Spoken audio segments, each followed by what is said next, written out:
pour que ça aille à peu près à la forme du disque. Et puis il ne faut pas la tourner n'importe comment non plus, hein, parce qu'il faut respecter le sens des plis et arriver à faire deux disques de la même taille.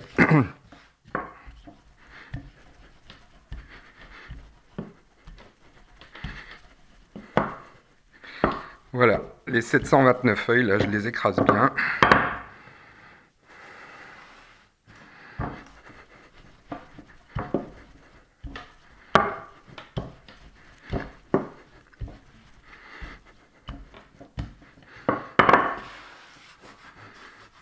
Ça colle un peu parce qu'il reste un petit peu de beurre.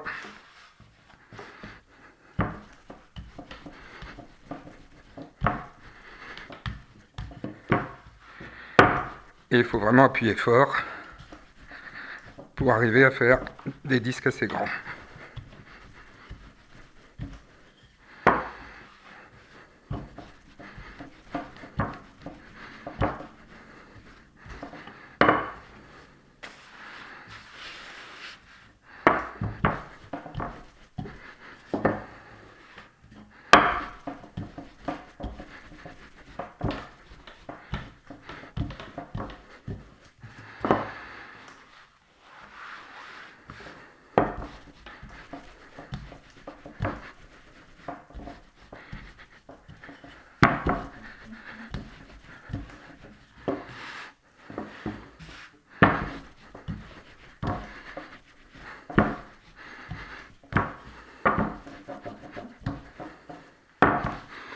Alors là, est-ce que ça va?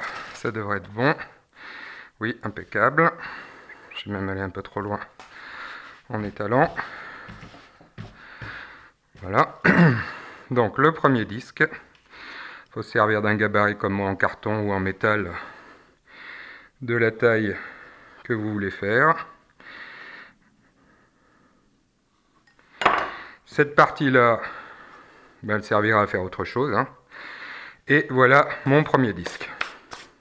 Alors je vais vous épargner le deuxième disque à étaler, hein, je vais le faire et on reviendra après. Voilà, alors là on peut enfin terminer la galette. Donc j'ai mes deux disques de pâte feuilletée, vous voyez qu'ils sont parfaits, hein, je les ai fait de la même taille que mon gabarit qui est en dessous là. Donc celui-là il ira au fond avec du papier sulfurisé et celui-là j'irai le poser dessus. Maintenant je dois fabriquer la frangipane, alors avec 150 g de poudre d'amande, 100 g de sucre en poudre, 100 g de beurre, donc au total ça fait, si on compte avec les 200 g de beurre de tout à l'heure, ça fait 300 g de beurre au total. Donc j'ai sorti une demi-heure à l'avance pour qu'il soit bien mou. 2 œufs entiers, 2 petits bouchons de rhum, 2 poires coupées en morceaux, très fins, 40 g de pépites de chocolat noir et un jaune d'œuf pour dorer le dessus. Donc je vais mélanger tout ça. Alors j'ai déjà le beurre. Je vais rajouter 150 g de poudre d'amande.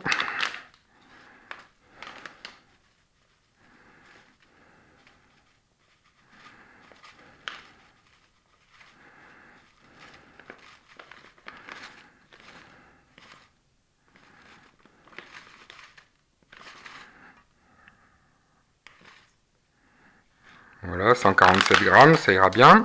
148 g. 100 g de sucre en poudre.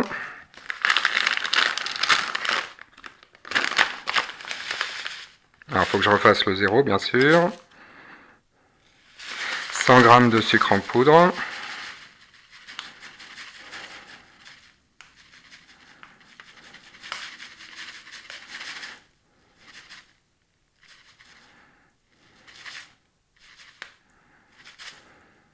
Voilà.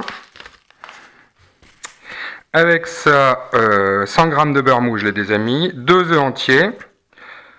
Donc là, j'ai terminé avec la balance. Je peux l'éteindre et la ranger. Donc 2 œufs entiers. Des œufs bio, évidemment, hein. Tout ça, on peut le faire entièrement en bio. C'est l'intérêt de cette recette. 2 œufs entiers, 2 petits bouchons de rhum. Alors ça, c'est pas obligatoire, le rhum, mais c'est meilleur. Donc 2 petits bouchons. Ça donne du goût. Ça donne un bon goût à la frangipane. Vous n'êtes pas obligé de le mettre. 2 petits bouchons de rhum. Il faut que je mélange tout ça. Et ensuite, je rajouterai les poires et le chocolat.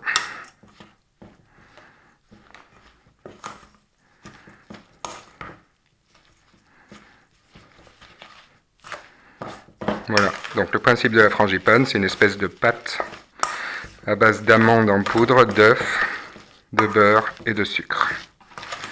Il faut bien mélanger quand même pour que ce soit homogène.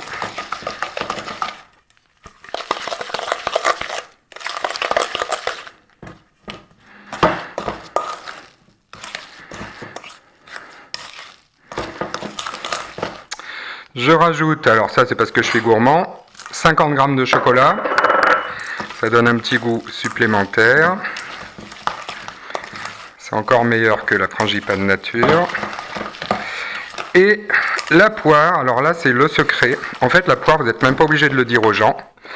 Vous mettez de la poire, ils vont trouver que la frangipane sera beaucoup plus légère que d'habitude, ils ne comprendront pas pourquoi. Et s'ils demandent l'explication, bah vous leur dites que c'est parce qu'il y a 2 poires coupées en morceaux dedans. En fait, la poire, elle aura très peu de goût par rapport au reste. Chocolat, les amandes, le beurre, le sucre. Mais elle va ajouter de la légèreté à l'ensemble. Donc une fois qu'on a fait tout ça, ben on a terminé, hein, j'ai rien oublié. Il y a juste le jaune d'œuf pour dorer. Donc je peux ranger la recette. Et là, je dois étaler sur ma première pâte. Alors ça fait quand même beaucoup... un petit peu d'eau pour mettre sur le bord. Il faut laisser à peu près 1 cm, 1 cm et demi autour pour pouvoir souder les 2 pâtes.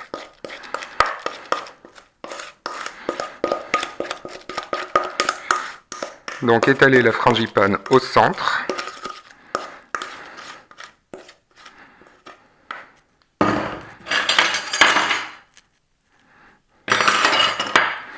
Avec la cuillère pour racler.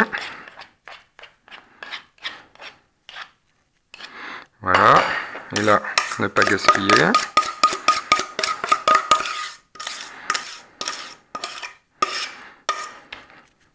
Donc lui, j'en ai plus besoin. Et là, évidemment, ça va faire une bosse au centre. Et il faut laisser le tour pour coller les 2 pâtes l'une sur l'autre. Donc ne pas aller jusqu'au bord.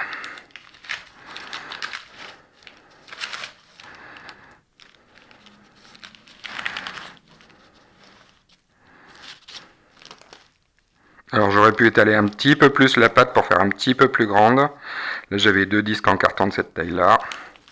Sinon vous pouvez fabriquer vous-même les gabarits avec des disques un peu plus grands. Voilà.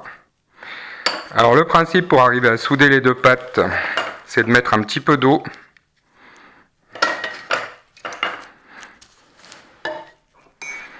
Avec le pinceau, on peut mettre un petit peu d'eau. Là il ne faut pas que ça aille trop au bord, sinon ça va couler.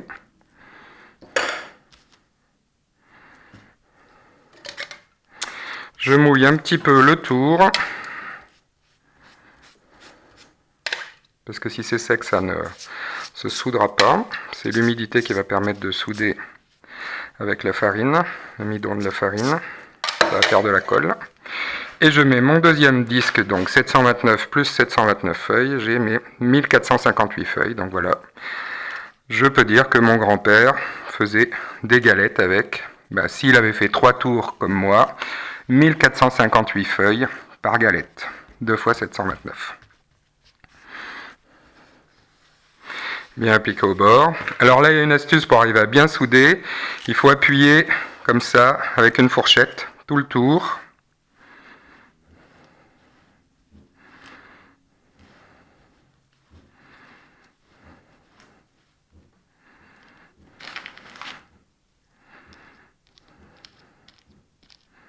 Pour arriver à coller et souder les 2 pâtes feuilletées. Ensuite, il faut faire plusieurs trous dans la galette pour pouvoir laisser sortir l'air. C'est important. Allez, pas tout à fait au centre du papier. Mettre plus au centre.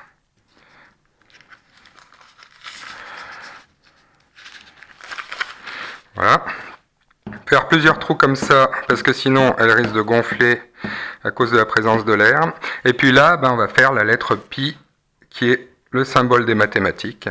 Pi. Alors on verra si on l'obtient après ça à la cuisson, qui permet de calculer la circonférence du cercle.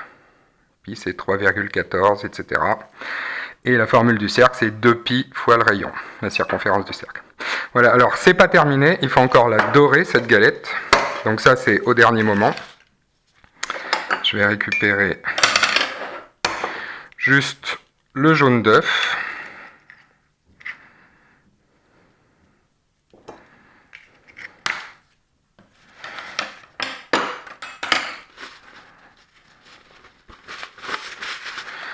Un petit peu d'eau.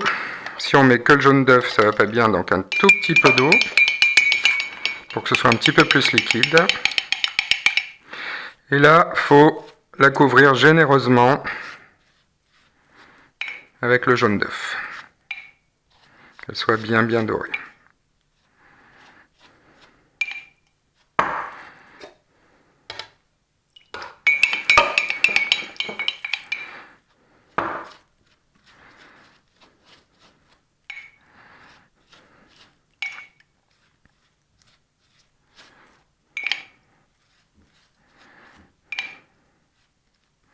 Et ensuite, il faudra la passer au four, donc au thermostat 180 degrés, pendant 30 à 40 minutes. Il faut qu'elle soit bien dorée, il ne faut pas non plus qu'elle soit brûlée, donc 180 degrés, si vous avez chaleur tournante, c'est encore mieux. Et pendant environ 30 à 40 minutes, vérifiez la cuisson, qu'elle ait un bel aspect bien doré. Et évidemment, elle se mange chaude à la sortie du four, c'est encore meilleur. Ou la journée même, le lendemain déjà elle est un petit peu moins bonne. Donc l'idéal, si vous voulez la faire pour le lendemain, vous la préparez entièrement sans la dorer. Vous la mettez au réfrigérateur terminée pour la nuit, et le lendemain matin vous la dorez, vous la passez au four 30 à 40 minutes, et vous l'avez toute prête. Il faut que je refasse le dessin du pi, pour être sûr qu'il apparaît. Voilà. C'est terminé, donc on va voir maintenant, en la passant au four, ce que ça donne. Et évidemment, j'ai oublié la fève, donc là, c'est la catastrophe. J'ai plus qu'à faire un trou par en dessous. En plus, je l'avais sortie bien à l'avance, la fève. Donc la fève, elle se met pas au milieu, sinon à tous les coups, on la coupe. Il faut la mettre un peu sur le bord. Voilà, comme ça. J'espère que ça se verra pas trop à la cuisson. Alors voilà, ça y est, c'est terminé. Donc là, j'ai dû la laisser à peu près 35 minutes au four. Vous voyez qu'elle est bien dorée, hein, et on voit bien la lettre pi qui est à la surface. Et surtout, on voit, alors ce qui est impressionnant, c'est voilà, la structure que je vous avais dit tout à l'heure, hein, le feuilleté, on le voit ici. Toutes les petites feuilles qui se séparent les unes des autres à la cuisson. Hein. Quand c'était étalé, on ne le voyait pas. Mais quand ça a cuit, le beurre, ça a évité que ça se soude, et on voit toutes les petites feuilles qui apparaissent sur le côté. On va voir à l'intérieur si c'est pareil. Et surtout, je vais la goûter pour vous. Une petite part. Voilà. Alors, qu'est-ce que ça donne à l'intérieur? À l'intérieur, ça se voit moins, mais c'est surtout sur le bord, là, qu'on voit bien la structure en feuilleté. Alors, est-ce qu'elle est bonne? Je vais me brûler. Oh, c'est une tuerie. Oh là là. Fabuleuse. Allez, bonne année 2022 à tout le monde.